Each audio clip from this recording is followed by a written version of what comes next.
البطالة مفتاح للإرهاب. طيب احنا عارفين طبعا ان في تواجد امني مكثف بمحيط مسجد المشير طنطاوي، وده طبعا تزامنا مع تشييع جثمان الشهيد المستشار هشام بركات. احنا معانا من هناك زميلنا شنودة سعد مراسل قناة المحور.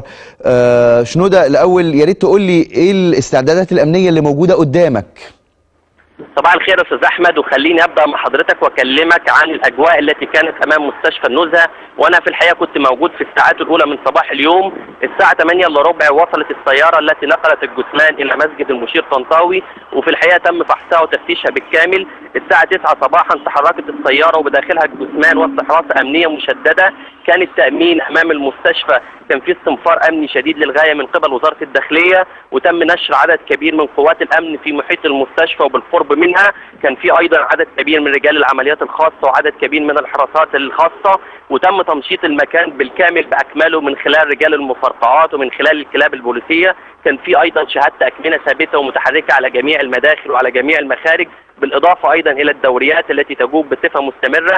كان لا يسمح لاحد بالدخول الى المستشفى هو اسرته واقاربه وذويه. حاليا انا موجود دلوقتي امام مسجد المشير طنطاوي، حيث وصل الجثمان منذ قليل. الحرس الجمهوري في الحقيقه هو من يتصدر المشهد وبيتولى عمليه التامين بالكامل. ستقام الجنازه بعد صلاه الظهر بحضور الرئيس عبد الفتاح السيسي وعدد كبير من رجال الدوله وممثلي النيابات والقضاء والمستشارين وعدد من الشخصيات العامه.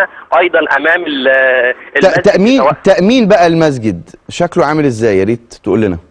زي ما قلت لحضرتك، الحرس الجمهوري هو من يتولى عمليه التامين بشكل كبير، خصوصا ان الرئيس عبد الفتاح السيسي سيحضر هذه الجنازه اليوم بالتعاون ايضا مع القوات المسلحه وبالتعاون ايضا مع رجال الداخليه. امام المسجد ايضا يا استاذ احمد في تواجد عدد كبير من المواطنين منددين. انا اتكلمت معاهم، في الحقيقه الكل منددين بهذا العمل الارهابي الخسيس، والكل بيطالب بسرعه القصاص، واكدوا حرصهم الشديد على التواجد تقديرا لهذا الرمز الوطني الكبير وعطائه في خدمه مسيره القضاء المصري. واكدوا لي ان ما حدث لن ينال من عزيمتهم سوى اصرارا وعزيمه. صحيح، انا بشكرك جدا زميل شنودة سعد. طبعا مكملين معاك النهارده ان شاء الله على مدار اليوم عشان تقول لنا المستجدات في محيط بقى مسجد المشير طنطاوي، وده استعدادا بقى لتشييع جثمان الشهيد المستشار هشام بركات. انا عايز اقول لكم ان طبعا استجابه من الرئيس عبد الفتاح السيسي لطلب نادي القضاة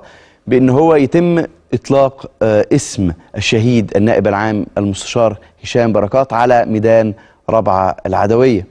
هو استجاب لده، وده بحسب مصدر رئاسي. قال المصدر الرئاسي ان الرئيس عبد الفتاح السيسي هيصدر قرارا جمهوريا باطلاق اسم بركات على ميدان الرابعة العدوية، ومؤكدا انه هيصبح اسمه ميدان الشهيد هشام بركات بدلا من ميدان رابعة العدوية، وده اعتبارا من يوم الثلاث اللي هيوافق طبعا الذكرى الثانية لثورة 30 يونيو اللي هو النهارده. طبعا كان نادي القضاء طلب باطلاق اسم النائب العام الشهيد هشام بركات على ميدان رابعة العدوية ليظل المستشار الشهيد رمزا خالدا في قلوب كل المصريين.